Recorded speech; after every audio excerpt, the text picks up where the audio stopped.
religión cristiana evangélica. Si tú agarras todo lo que has aprendido ahí y lo pones en un libro y dices esto es lo que tengo que hacer, se te vuelven dogmas que al final no los vas a poder cumplir.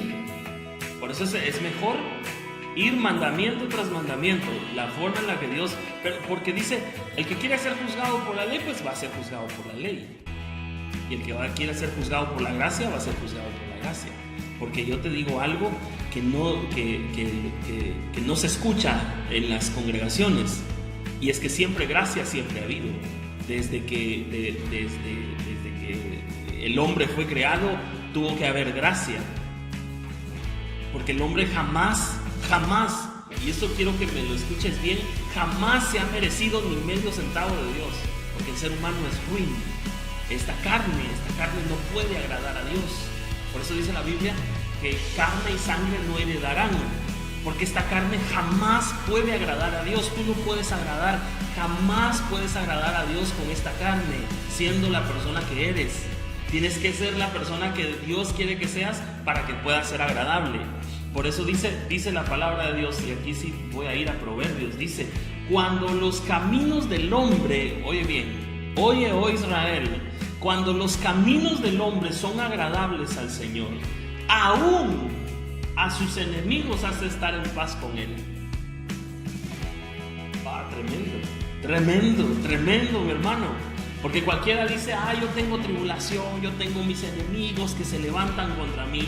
Como decía David, dice Salmo 27 dice, cuando se juntaron contra mí mis malignos, mis angustiadores y mis enemigos, para comer mis carnes. O sea que los enemigos no se levantan porque sí. Los enemigos no se levantan solo porque quieran levantarse y porque quieran hacerte daño. Es decir, Satanás no te quiere hacer daño solo por querer hacerte daño, sino porque siente el olor de la carne y quiere comer las carnes. Yo lo vuelvo a leer para que se entienda. Dice, cuando se juntaron contra mí los malignos, mis angustiadores y mis enemigos, para comer mis carnes, ellos tropezaron y cayeron. Pero se levantaron contra él para comer sus carnes, su carne.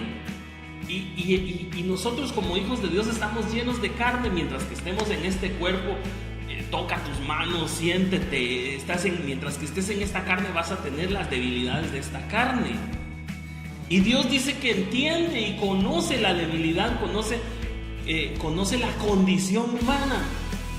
Por eso Dios exige más la obediencia que la santidad. Sí, porque la santidad no se puede alcanzar en esta tierra. Esas son mentiras de la religión. La santidad no se puede alcanzar aquí. Tú puedes alcanzar un estado de justificación. La justificación es antes de la santidad. Porque la santidad jamás la podrías alcanzar mientras que estés en este cuerpo. Porque dice la Biblia que el pago del pecado es la muerte. Y si todos hemos de morir, quiere decir que todos estamos pagando un precio. Estamos pagando un salario.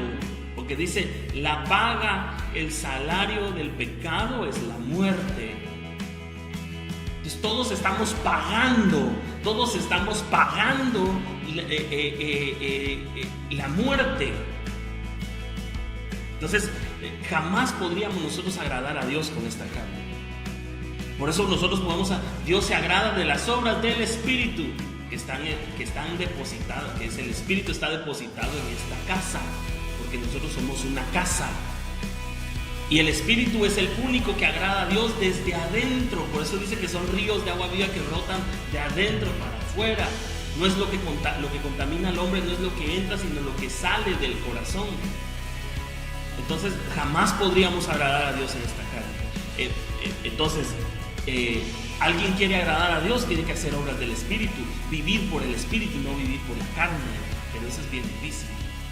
Eso es bien difícil cuando hay desobediencia, porque Dios va matando la carne, Dios va matando esa naturaleza humana, Dios va sometiendo esa naturaleza humana en la medida de la obediencia. Por eso a Caín, Oye, oh Israel, por eso a Caín Dios le dice: tú puedes resistir a esa bestia, a esa fiera que te acecha, tú la puedes dominar. Y Caín no le hace caso. Dios le estaba dando una orden y no le hizo caso. Por eso es más importante la obediencia, porque cuando la persona, mira, yo tengo que decir algo en este momento. La mayoría de personas creen que la tribulación es la prueba. Todos dicen: yo estoy en tribulación. Yo estoy pasando una prueba terrible, pero Dios tiene el control. Amén, por supuesto. Pero creen que esa tribulación, esa enfermedad, ese coronavirus, esa enfermedad terminal, ese hijo que se va de la casa y no sabes dónde está, te despidieron del trabajo, no tienes cómo pagar la renta de tu casa, no tienes cómo pagar la mensualidad del carro, la mensualidad de la casa. Esa prueba que estás pasando, esa no es la prueba. Esa es la tribulación, por supuesto, pero tribulación y prueba no es lo mismo. No es lo mismo. Porque la prueba que viene de parte de Dios es la orden que Dios te está dando. Esa es la prueba. Por eso a Jesús, Dios lo fortalece cuando viene la tribulación en el desierto. Porque Jesús ya había hecho caso. Dice la Biblia: me preparaste cuerpo. Y vino Jesús y se despojó de sí mismo. El Cordero se despojó de sí mismo. Él voluntariamente lo hizo. Entonces, cuando vino a la tierra y fue ungido por el Espíritu Santo, cuando salió del Jordán, descendió el Espíritu Santo en forma de palomas sobre él, y empezó como hijo del hombre a ejercer su ministerio, pero en obediencia. Incluso cuando está a punto de ir a la cruz, le dice: Señor, Padre, si fuese necesario, le está orando a su Padre, que es el Altísimo. Le dice: si fuera posible que pasara de mí este cáliz, pero no se haga mi voluntad, sino se hágase la tuya. Imagínense eso, tremendo.